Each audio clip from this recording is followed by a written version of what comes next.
자, 오늘 우리에게 주시는 하나님의 말씀은 골로새서 2장 16절부터 23절까지 말씀입니다. 다 피셨으면 한 목소리로 함께 읽겠습니다. 시작. 그러므로 너희는 먹고 마시는 일이나 절기나 초하루 제사나 안식일 문제로 아무도 너희를 판단하지 못하게 하여라. 이런 것들은 장차 올 것들의 그림자일 뿐이며 그 실체는 그리스도께 속해 있다. 아무도 거짓 겸손과 천사 숭배를 강요하여 너희의 상을 빼앗지 못하게 하여라. 그런 자는 자기가 본 것들을 의지하여 자기 육신의 생각으로 헛되이 교만해져서 머리를 붙잡지 않는다. 온몸은 그 머리로부터 마디와 힘줄을 통해 영향을 공급받고 서로 결합되어 하나님께서 자라게 하시는 대로 자라난다. 너희는 세상의 초보적 원리에 대해 그리스도와 함께 죽었는데 어찌하여 세상에 속하여 사는 것처럼 의식법에 복종하느냐.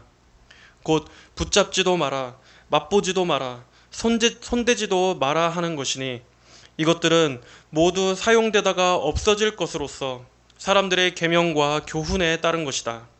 이런 규정들은 자의적 경건과 거짓 겸손과 몸을 괴롭게 하는 데에는 지혜의 모양을 가지나 육체의 욕망을 제어하는 데에는 무익하다. 아멘. 자, 오늘은 우리가 함께 읽은 이 골로새서 2장 16절부터 23절까지의 말씀으로 그리스도가 없는 경건은 무익하다 라는 제목으로 하나님의 말씀을 전하겠습니다. 우리는 골로새 교회에 침투한 이 이단들의 성격이 다양한 이단 교설들이 혼합된 모습, 이러한 모습을 띠고 접근했음을 알 수 있습니다.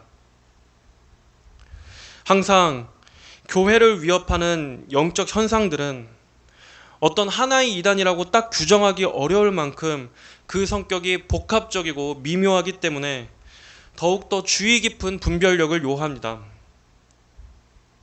사단은 우리가 한눈에 봐도 쉽게 알아볼 수 있을 만큼 순진하게 교회를 공격하지 않습니다. 동시에 여러 방향에서 또 여러 가지 수단들을 사용해 교회를 예수님에게서 떼어 놓으려고 합니다. 그러나 그들이 갖고 있는 신학적인 전제와 또 그들의 메시지가 결국 교회를 어디로 이끄는가를 잘 살펴본다면 그 정체를 파악할 수 있습니다. 골로새 교회는 건전한 복음을 듣고 잘 달려나가고 있었습니다. 그런데 어느 순간부터 그 근방 지역에서 활동하기 시작했던 이단들이 교회에 침투해 성경적인 구원에 대해 의구심을 갖게 만들고 성도들을 혼란스럽게 하는 주장들로 교회에 영향을 미치기 시작했습니다. 사도 바울은 그런 이단들에 대한 교회의 대응으로서 성도들이 그리스도의 속죄 사역의 완전성에 눈을 고정하기를 바랬습니다. 예수 그리스도의 십자가 속죄로 충분한 구원, 그리스도 안에 있는 충만함, 이것은 신앙의 핵심입니다. 여기에서 벗어나서 다른 것들의 마음을 뺏긴다면 결국 바른 신앙의 길에서 이탈하게 되고 맙니다. 그리고 그렇게 결국 이단에 넘어가 구원과는 점점 멀어지게 되는 것입니다. 그래서 바울은 오늘의 18절에서 아무도 너희의 상을 빼앗지 못하게 하여라 라고 경고했습니다. 우리가 믿는 바른 교리를 굳게 지키면서 끝까지 이 믿음의 경주를 잘 달려나가야 하는데 중간에 그 길을 회방하는 이단 사설들의 영향을 받아서 결국 상을 받지 못하게 되는, 즉 온전한 구원의 길에서 도중 이탈해서 어리석게 멸망으로 가는 그러한 위험에 절대 빠지면 안 된다고 사도 바울은 강하게 권면하고 있습니다. 우리는 항상 신앙생활을 주의 깊고 신중하게 해야 합니다. 사방 도처에 우리의 믿음의 경주를 회방해서 영혼을 넘어뜨리고 속이려고 하는 많은 위험들이 있기 때문입니다. 특별히 우리가 믿고 있는 이 하나님의 말씀, 이 구원의 방식에 있어서, 교리에 있어서도 얼마나 많은 미혹들이 있는지 모릅니다. 오늘날 참된 교리가 얼마나 왜곡되었는가 하는 이러한 문제에 비한다면 차라리 이 세상의 유혹이나 죄의 문제는 간단하게 보일 정도입니다. 이미 서구에서는 17세기, 18세기에서부터 거슬러 올라가면 역사적으로 이미 오래전부터 성경적 구원론에 대한 많은 이단들이 있어 왔었습니다. 더군다나 오늘날 현대사회에서는 얼마나 많은 미혹들이 있는지 말도 못할 지경입니다. 어떻게 해서든 마귀는 복음을 무너뜨려서 사람들이 구원받지 못하게 하려고 애를 썼습니다. 그러므로 이러한 때일수록 교회는 더욱더 성경적인 바른 진리에 대해서 다시 기초부터 쌓아 올려야 할 필요가 있는 것입니다. 외부적으로는 다양한 이단들의 정체를 드러내고 교회 내부적으로는 하나님께서 우리에게 주신 귀한 성경적 교리들을 바르게 배우면서 어떻게 해서든 이 시대에서 교회의 영적 순결함을 지켜야 할 것입니다. 골로새 교회를 위협하고 있는 이단들의 범주를 나눠보자면 크게 율법주의와 금욕주의 그리고 초기 영지주의 이단이라고 할 수 있습니다. 물론 이 당시에는 본격적인 영지주의 이단이 태동하기 이전이었지만 이미 그 씨앗은 오래전부터 있어 왔던 것입니다. 당시 상황을 보면 율법주의자들은 구약의 율법을 가져와서 성도들에게도 절기를 지켜야 한다고 주장했던 것을 볼 수 있습니다. 16절을 보면 그러므로 너희는 먹고 마시는 일이나 절기나 초하루 제사나 안식일 문제로 아무도 너희를 판단하지 못하게 하여라 라고 바울은 말하고 있습니다. 이 율법주의 이단들은 여전히 율법을 지키는 것이 구원의 조건이라고 주장했을 것입니다. 설령 그것을 노골적으로 드러내지는 않았다 하더라도 율법 준수가 구원에 있어서 어느 정도 중요 조건이라고 강조했을 것입니다. 그러나 이들이 이렇게 주장하는 것 자체가 복음과 율법의 관계를 그들이 전혀 모르고 있다는 것을 증명해 줍니다. 왜냐하면 율법은 우리의 구원을 위해서 주신 것이 아니기 때문입니다. 하나님께서는 율법을 구원 조건으로서 주신 것이 아닙니다. 오히려 율법은 우리가 율법을 완수해야 구원을 얻는다 하는 것이 아니라 우리가 율법 앞에 얼마나 죄인인지를 드러내주는 것이 목적이었습니다. 하나님의 기준은 어떠한 기준입니까? 율법을 다 지켜도 단 하나만이라도 어기면 그것은 전체를 어긴 것이 될 만큼 엄격한 기준입니다. 이런 율법의 엄격함 앞에서 그 누가 행위로 의롭다함을 얻을 수 있겠습니까? 오히려 율법 앞에 서면 우리는 무엇을 깨닫게 됩니까? 나 자신이 하나님의 법을 어긴 불의한 자라는 것을, 죄인이라는 것을 깨닫게 됩니다. 그래서 율법은 모든 인류에게 이렇게 말합니다. 인간의 행위로 구원을 얻으려고 하는 모든 시도는 결국 실패할 뿐이다. 이것이 율법이 우리에게 가르쳐주는 것입니다. 그럼 율법의 궁극적인 목적은 무엇입니까? 우리의 행위로 의로워지는 것이 아닌 완전한 의가 되시는 예수 그리스도께로 인도하기 위해 주신 것입니다. 율법의 다양한 제사법들, 절기들, 성막 제도들, 의식들이 말하는 것이 무엇입니까? 하나님의 백성들이 어떻게 죄사함을 받는지, 어떻게 부정한 죄인이 하나님 앞에 나아갈 수 있는지, 어떻게 죄인이 하나님과 화목해질 수 있는지를 말해주는 것이 율법의 내용 아닙니까? 율법은 하나님의 백성으로서 어떻게 하나님과 관계를 맺어야 하며 또 어떻게 의롭고 정결하게 살 수 있는지를 보여줍니다. 그러나 율법은 일시적일 뿐입니다. 법이 분명하게 제시되었어도 우리의 죄성 때문에 이 율법을 행동으로 지켜내지를 못합니다. 예를 들면 죄로 인해 속죄제를 드려도 또다시 죄를 지으면 다시 제사를 드려야만 했습니다. 제사를 통해서 잠시 정결해졌다 해도 또 죄를 지으면 부정해지고, 부정한 것들을 만지면 또 정결법에 의해서 제사를 드려야 하고, 이러한 것들의 반복이었습니다. 이렇게 율법은 궁극적이고 영원한 효과를 가져오지는 못했습니다. 이러한 점에서 율법은 그림자일 뿐이었습니다. 장차 모든 죄와 부정함으로부터 완전한 정결과 죄사함을 가져다 줄 그 실체를 기대하도록 만드는 것이 율법의 역할이었습니다. 그리고 바로 그 실체가 예수 그리스도인 것입니다. 17절에 이런 것들은 장차 올 것들의 그림자일 뿐이며 그 실체는 그리스도께 속해 있다. 예수님께서는 그분 자신이 십자가에서 희생 제물이 되심으로 예수님을 믿는 모든 자들의 죄를 영원히 용서받게 하셨습니다. 그리고 예수님의 속죄 사역은 예수님을 믿는 자들을 하나님 안에서 영원하고 완전하게 정결한 구별된 신분이 되게 하셨습니다. 하나님과의 관계에 있어서도 영원히 화목하게 되도록 해주셨습니다. 그러므로 예수님을 믿고 예수님 안에 있다면 더 이상 과거의 그림자였던 그 율법으로 되돌아갈 필요가 없습니다. 율법은 예수님을 가리키는 모형이자 그림자일 뿐이지, 이 실체이신 그리스도께서 오신 이상 율법의 절기나 제사들은 이제 필요가 없기 때문입니다.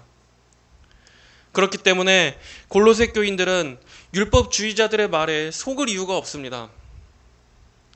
예수님께서 십자가에서 완전한 화목과 죄 용서를 가져왔는데 다시 율법으로 돌아가 그 율법 준수에 매인다면 그것은 그리스도의 십자가를 헛되게 하는 일이 될 것입니다. 그러므로 이제는 어떤 율법의 조항들에 의해서 하나님 안에 받아들여지고 안 받아들여지고 할 이유가 없는 것입니다. 하나님께 받아들여지게 하는 데 필요한 모든 일이 예수님의 속죄 안에서 다 성취됐기 때문입니다. 성도들의 거룩함도 어떤 음식을 먹고 안 먹고에 의해서 부정해지고 정결해지고 하는 것이 아닙니다. 오히려 성도에게는 우리의 영적 양식인 그리스도께서 있기 때문에 단순히 입으로 들어가는 것이 우리를 하나님의 백성으로 규정해주지 않습니다. 우리는 이제 그러한 것과는 아무런 관계가 없게 되었습니다. 어떤 절기 준수나 또는 어떤 행위로 우리가 하나님의 백성으로 받아들여지고 말고 하는 것도 아닙니다. 그러한 모든 조건들로 인해서 우리의 구원 여부가 결정되는 그러한 방식은 이제 예수님을 믿음으로 구원받은 오늘날 신약의 성도들에게는 아무런 관계가 없는 것입니다. 이처럼 구원 얻는 데 있어서 인간 편에서 더해야 할 것은 아무것도 없습니다. 오직 믿음과 감사로 받는 것 외에는 아무 행위도 필요가 없는 것입니다. 여러분, 율법주의자들이 말하는 그 밑바탕에는 결국 무엇이 있는 것입니까? 인간의 행위에 대한 신뢰가 깔려 있는 것입니다. 여전히 인간이 뭘 해야, 또 인간이 무엇을 지켜야 구원을 얻는다고 하는 전제가 있는 것입니다. 그러나 그런 생각은 하나님의 구원과는 정반대에 있는 생각입니다. 하나님께서는 구원에 필요한 모든 것을 하나님께서 이루셨으니까 그저 우리는 겸손함으로 받으면 된다라고 말씀하시는데, 인간의 본성은 그것으로 만족하지 않고 자꾸 거기에 행위를 더합니다. 인간 편에서의 어떤 종교적 행위, 종교적인 노력이 더해져야 한다고 생각하는 것입니다. 그러나 그렇게 되면 거기에서는 결국 어떤 열매가 맺어지게 되어 있습니까? 교만과 판단이 나올 수밖에 없습니다. 마치 그 바리새인처럼 나는 저 세리와 달리 이것도 하고 저것도 지킵니다 하고 자기의 의를 내세우는 것입니다. 자기의 행위를 하나님 앞에 내미는 것입니다. 이렇게 신앙이 율법주의화되면 자기 의가 점점 자라게 되어 있습니다. 자신이 은혜로 구원받은 죄인이라는 것을 점점 잊어버리게 되는 것입니다. 은혜 중심의 신앙은 겸손의 열매가 나오지만 행위 중심의 신앙으로 변질되는 순간부터 이제는 행위가 판단 기준이 되어버립니다. 다른 사람에 대한 정죄와 판단이 나오게 되고 행위의 잣대로 교인들 간의 등급이 생겨나게 되고 하는 것입니다. 이렇게 신앙의 중심에 그리스도께서 빠져버리면 이렇게 추악한 종교인의 껍데기만 남는 것입니다. 여기에는 아무런 생명도, 경건도, 겸손도 나오지 않습니다. 그러므로 교회는 행위 이전에 먼저 은혜를 강조해야 합니다. 예수님의 속죄로 인해서 우리가 은혜로 구원받은 것임을 절감하게 될 때 우리 자신의 행위나 의가 얼마나 초라하고 보잘것없는 것인지를 알게 될 것입니다. 오늘날에는 은혜보다도 행위 위주의 신앙을 강조하기 때문에 교회 안에서도 많은 이들이 여전히 은연중에 자기의 의를 자랑하고 인간을 추켜 세우는 것입니다. 하지만 우리가 주목해야 할 것은 예수 그리스도의 속죄 사역입니다. 교회 안에서 오직 그리스도만 높임을 받으신다면 모두가 그분의 은혜 아래 겸손히 고개를 숙이게 될 것입니다. 골로새 교회를 위협하는 또 한 부류는 영지주의자들이었습니다. 오늘날로 치자면 영성주의자나 신비주의자라고도 할 수 있을 것입니다. 18절과 21절을 보면 이들은 신비한 환상을 추구하고 또 금욕을 추구함으로써 더 높은 영적 단계로 올라갈 수 있다고 믿었던 것 같습니다. 이들은 영과 육을 철저히 분리해서 영은 선한 것이고 물질은 악한 것이라는 이원론적 사고를 가지고 있었습니다. 그래서 인간의 모든 악한 것은 다 육체에서 온다고 생각해서 육체의 욕망을 죽이기 위해 여러 가지 고행을 통해서 자기의 몸을 괴롭게 했습니다. 부정한 음식에는 일절 접촉도 안 하고 고기도 안 먹고 심지어 결혼까지도 안 하는 금욕 생활에만 주력했습니다. 이렇게 금욕주의자들은 단순히 자신의 경건을 위해서가 아니라 육체의 기본적인 욕구들을 제어함으로써 구원에 이를 수 있다고 믿었던 것입니다. 또 이들은 18절을 보면 천사 숭배와 또 여러 가지 신비한 환상을 추구했던 것으로 보입니다. 바울은 이들에 대해서 그런 자는 자기가 본 것들을 의지하여 자기 육신의 생각으로 헛되이 교만해졌다라고 지적하고 있습니다. 이러한 신앙의 행태는 말씀과 교리가 아닌 인간의 체험 위주의 신앙에 뿌리를 두고 있습니다. 이러한 체험주의적 신앙, 이런 현상은 오늘날에도 계속 이어지고 있지 않습니까? 계시된 말씀이 아닌 신비체험이나 환상이나 입신 또는 예언을 통해서 더 깊은 영성의 단계가 있다고 주장하는 그러한 자들의 뿌리가 이미 이렇게 오래전부터 있어 왔던 것입니다. 그러나 이건 역시도 열매를 보면 알 수 있습니다. 여기에서는 참된 성경적 경건이 나올 수가 없습니다. 이러한 신비 체험들이 성도를 결코 예수님께로 더 가까이 가게 만들지도 않고 성화되게 하는 것도 아닙니다. 오히려 어떤 열매만 낳습니까? 말씀으로부터 더 멀어지게 만듭니다. 예수님의 속죄 사역을 구석으로 밀려나게 합니다. 그리고 사람을 더 교만하게만 만들어서 자신이 신령한 사람이라고 하는 헛된 권위의식에 사로잡히게 할 뿐입니다.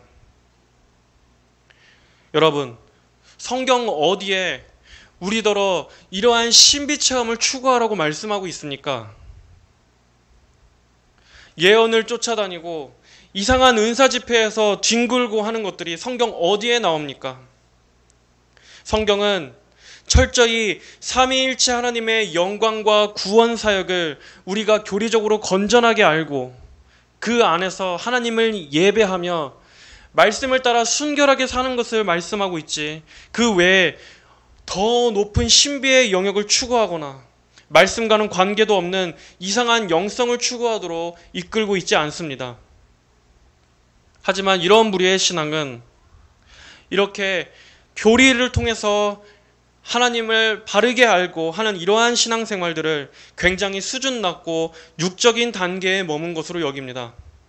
아직 성령 체험이 없는 신앙으로 생각합니다. 교리, 성경적 바른 진리, 이러한 것들을 이야기하면 죽은 정통이라고 여깁니다. 이러한 자들은 심지어 말씀보다도 자신이 받은 환상이 더 위에 있습니다. 본인이 말하는 게 전혀 성경에서 지지도 받지 못하고 오히려 성경과 반대되기도 하는데도 자기의 망상이나 꿈이 하나님의 말씀보다 더 위에 있어서 권위를 가집니다. 이들에 대한 지적은 정확히 여기 말씀에 나온 대로 그런 자는 자기가 본 것들을 의지하여 자기 육신의 생각으로 헛되이 교만해진 것입니다. 그들은 계시론 자체에서부터 정통신학과는 완전히 다른 전제를 가지고 있기 때문에 하나님 말씀 외에는 이제 오늘날 더 이상의 다른 계시는 없다 하는 것을 받아들이질 않습니다. 그러므로 결국 중요한 것은 신학적인 문제입니다. 바른 신학과 교리가 없기 때문에 이렇게 다양한 이단적인 오류에 너무나 쉽게 빠지는 것입니다. 결론적으로 이런 류의 신앙은 성경에서 말씀하는 참 신앙이 아닙니다. 여기에서는 절대 참 경건이 나올 수가 없습니다. 바울은 이런 부류의 신앙 형태들에 대해서 어떻게 총평을 하고 있습니까? 22절, 23절에 이것들은 모두 사용되다가 없어질 것으로서 사람들의 계명과 교훈에 따른 것이다. 이런 규정들은 자의적 경건과 거짓 겸손과 몸을 괴롭게 하는 데에는 지혜의 모양을 가지나 육체의 욕망을 제어하는 데에는 무익하다. 결론적으로 이러한 것들로는 사람이 진정으로 변화될 수 없습니다. 이런 종교적 믿음에는 구원이 없습니다. 아무리 종교적 고행을 하고 금욕을 하고 높은 영성을 추구한다 할지라도 거기에는 그 중심에 그리스도가 없기 때문입니다. 그리스도가 없는 종교 행위는 오늘 23절의 말씀대로 자의적 경건과 거짓 겸손의 열매만을 낳을 뿐입니다. 이러한 것들로는 육체의 욕망을 제어하는 데는 아무 유익이 없습니다. 오히려 이런 모든 시도들은 하나님의 진노를 사는 행위일 뿐입니다. 성도들의 참된 경건은 어디에서 나옵니까? 우리 다 같이 18절, 19절의 말씀을 함께 읽겠습니다. 아무도 거짓 겸손과 천사 숭배를 강요하여 너희의 상을 빼앗지 못하게 하여라. 그런 자는 자기가 본 것들을 의지하여 자기 육신의 생각으로 헛되이 교만해져서 머리를 붙잡지 않는다. 온 몸은 그 머리로부터 마디와 힘줄을 통해 영향을 공급받고 서로 결합되어 하나님께서 자라게 하시는 대로 자라난다. 인간의 구원 방법은 죄를 억제하고 극복하고 행위와 노력으로서 구원을 얻어내려는 것이지만 하나님의 구원 방법은 다릅니다. 하나님의 구원 방법은 죄인이 그리스도와 함께 십자가에서 죽고 부활함으로써 그리스도와 연합하게 하심으로 죄의 세력을 제거하시고 죄의 지배로부터 우리를 건져내시는 것입니다. 인간의 고행과 수련으로도 벗어날 수 없는 그 죄의 올무를 예수님의 십자가 속죄사역으로 죄의 권세를 깨트리시는 것입니다. 그리고 성도가 그리스도와 함께 연합하여 예수님을 머리로 삼을 때, 예수님과 영적으로 한 몸이 될 때 거기에서만이 참된 변화와 경건이 나오게 되는 것입니다. 그러므로 인간은 예수 그리스도의 십자가를 알게 될 때 구원을 위한 자기의 모든 인간적 행위들을 그치게 됩니다. 오히려 나는 아무것도 할 수 없는 무능한 죄인임을 깨닫고 하나님께서 하신 큰 일에 전적으로 자신을 의탁하며 믿음으로써 하나님께서 하신 일을 받는 것입니다. 이제는 예수님만을 나의 유일한 구원의 조건으로, 예수님만을 나의 경건의 원천으로 삼습니다. 예수님의 십자가 사역이 죄와 세상에 심겨져 있던 나를 떼어내서 하나님의 아들의 나라로 옮겨다 심어주셨기 때문에 이제 성도는 예수님 안에서 모든 영적 양식을 먹어야 합니다. 예수님과 가까이 하고 예수님으로부터 양분을 공급받을 때만이 성도는 자라날 수 있습니다. 이것이 하나님께서 성도의 영혼을 자라나게 하시는 방식입니다. 그러므로 예수님과 떨어져서는 그 어떤 영적 성장도 없습니다. 항상 예수님께서 우리 신앙의 중심이자 날마다 먹어야 하는 빵과 물인 것입니다. 요한복음 15장에서 우리 예수님께서도 내가 곧 포도나무이고 너희는 가지들이다.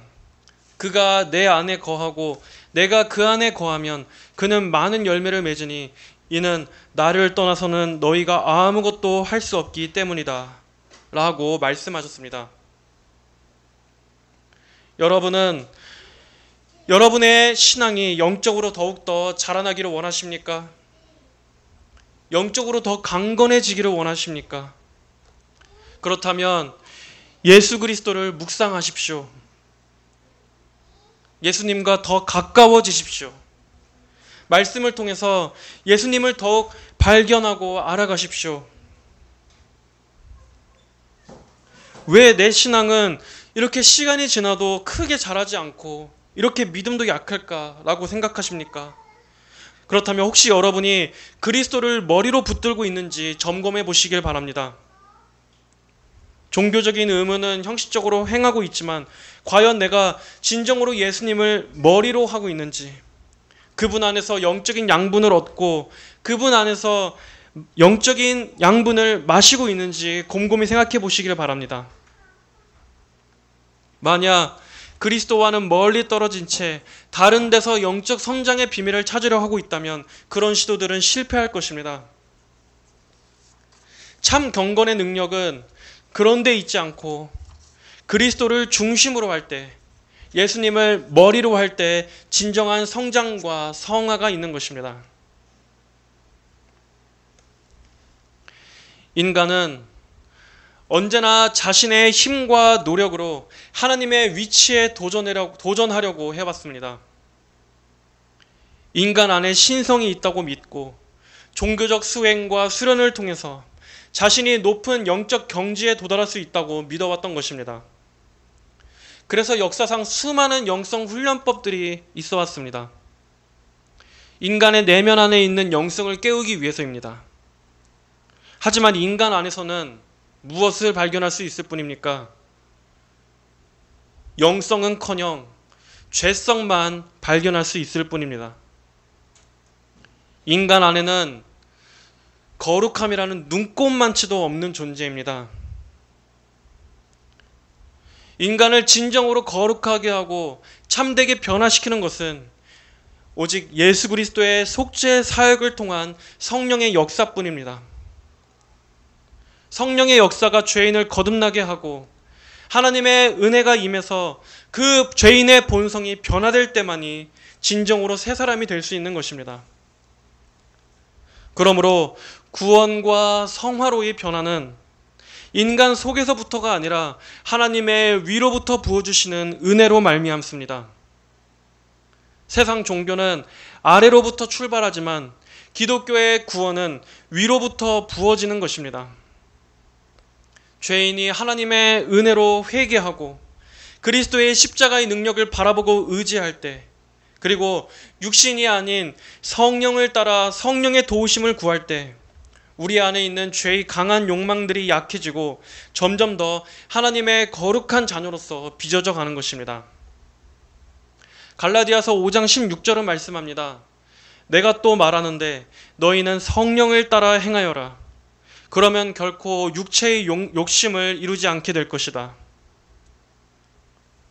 그러므로 성도의 영적 성장은 삼위일체 하나님의 전적인 도우심을 의지하는 데서 오는 것이지 인간 안에 있는 수행에 의해서 되는 것이 아님을 반드시 기억해야 하는 것입니다. 한 가지 요즘 우려되는 것은 요즘에 점점 사람들이 마음의 평안이나 정신 수양을 위해서 영성 개발이라던가 또는 명상 또는 마음 공부, 마음 챙김, 요가 이러한 것들에 대한 관심이 점점 늘고 있는 것을 보게 됩니다. 특별히 우리 성도들은 이 점을 경계해야 합니다. 그 끝에는 배후의 마귀가 있기 때문입니다. 자신의 내면 세계로 파고들게 하고 자신의 내면 깊숙이 들어가게 하는 것은 마귀의 방법이지 하나님께로부터 온 방법이 아닙니다. 하나님께서는 이러한 영성 훈련들을 통해서 이러한 마음 훈련들을 통해서 우리 안에 변화를 이끌어내도록 그렇게 정하시지 않으셨습니다. 보통 이런 수양을 하는 사람들은 왠지 모르게 분위기에서부터 뭔가 내공이 있어 보이고 그러지 않습니까? 인상도 정말 다 돛 닦는 사람처럼 뭔가 온화하고 그렇습니다. EBS 다큐에 보면 이렇게 깊은 산 속에 있는 암자에서 수행하는 사람들에 관한 다큐가 있습니다. 저는 그런 영상들을 자주 봅니다. 그 사람들도 보면 하나같이 다 얼굴이 평안하고 온화해 보입니다. 그들의 하루 일과는 조용한 굴에서 참선도 하고 또 자연 속에서 키운 그러한 채소들을 따먹고 그러한 것들 속에서 이런 자연의 아주 작은 것들에도 감사하며 살아가는 모습들이 나옵니다. 저 역시도 그렇게 살아가는 사람들을 보며 참 저런 곳에 있으면 마음은 참 평안하겠다 하는 생각도 듭니다. 하지만 안타깝게도 그들은 겉으로는 더없이 종교적이고 더없이 겸손하고 온화해 보인다 할지라도 사실은 교만한 것입니다. 왜냐하면 자연의 아름다움 속에서 자연을 찬양하고 또 농사를 지으면서 자급자족하면서 매번 자연이 주는 그 양식에 감사해야 하면서도 정작 그 모든 것을 베푸시고 공급하시는 창조주 하나님은 믿지 않기 때문입니다. 또 그들은 명상도 하고 도도 닦지만 결국 인간 안에서 깨달음을 얻으려고 하고 있기 때문에 교만한 것입니다. 겉으로는 아무리 낮은 자세로 진리를 추구하고 깨달음을 추구하는 겸손한 모습으로 보인다 할지라도 실상은 아직도 교만한 것입니다. 진정한 겸손은 무엇입니까? 자신이 도덕적으로나 영적으로나 그 어떤 소망도 없는 철저히 부패한 존재라는 것을 인정하는 것이야말로 겸손입니다. 그래서 도저히 자기의 힘으로는 구원이 없다 하는 것을 겸손히 받아들이고 구원자이신 예수 그리스도를 믿고 의지하는 데까지 낮아져야 하는 것입니다. 이것이 진정 하나님께서 보시는 겸손입니다. 그러므로 우리는 이러한 세상 종교들에서 보여지는 자의적 경건, 거짓 겸손에 속지 말아야 합니다. 정말 인간이 진짜 겸손하면 그리스도께 나와 엎드리는 것으로 나타나야 하는 것입니다. 예수님께로는 나아오지 않으면서 자신이 어떠한 진리를 추구하고 구도자로서 끊임없이 깨달음을 위해서 정진하는 그러한 모습들, 이러한 세상의 모든 욕망과 야망들도 다 떨쳐버리고 오직 진리만을 찾기 위해서 산속으로 들어간 그러한 모습들은 오늘 성경에서 말하는 자의적 경건과 거짓 겸손과 다를 바가 없습니다. 또 우리는 오늘날의 위험한 그러한 영성 운동에도 주의해야 합니다. 요즘에는 경건이라는 말 대신 영성이라는 말들을 많이 사용하고는 합니다. 하지만 원래 영성이라는 용어는 기독교 용어가 아닙니다. 로마 카톨릭에서 나온 용어입니다. 그러므로 우리 성도들은 영성이라는 말도 사실 쓰지 말아야 합니다. 대신 경건이라는 용어를 사용하는 것이 좋습니다. 여러분, 만약에 기독교라는 종교가 그저 영성을 추구하는 종교다 하게 된다면 어떻게 되겠습니까? 나중에는 영성이라는 이름 아래 모든 종교가 다 통합하는 길로 나가게 될 것입니다. 개신교고 불교고 카톨릭이고 할 것 없이 서로 간에 영성 추구라는 이 하나의 목적만 같이 공유한다면 종교 간의 경계도 다 허물어지고 교파도 다 허물어지고 그저 영성이라는 이름 아래 종교 통합이 될 것입니다. 이게 바로 적그리스도가 원하는 목표입니다. 기독교만이 가지고 있는 뚜렷한 복음, 그리스도의 십자가 속죄를 무색하게 만드는, 또는 별거 아닌 것처럼 뒤로 밀쳐놓고 다른 것들을 신앙의 주된 요소로 포장하는 이러한 속임수들에 우리는 절대 속아서는 안 될 것입니다. 예수 그리스도의 속죄가 빠진 신앙에는 구원이 없습니다.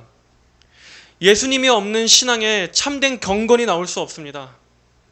참된 내면의 변화도 일어날 수 없는 것입니다. 사람이 변화되는 것은 오직 예수 그리스도를 믿음으로 성령을 통해 새롭게 거듭나는 것 외에는 없습니다.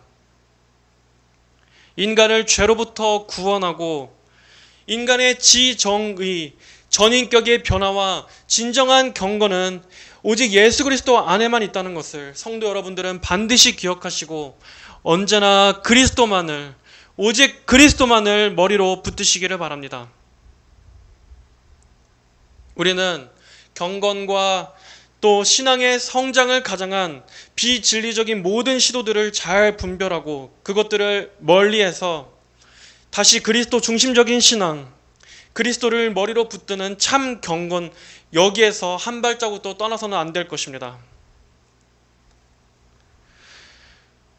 성도 여러분, 그리스도가 없는 경건은 무익합니다.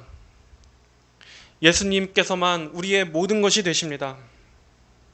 영원한 구원과 능력과 소망은 예수님 안에만 있습니다.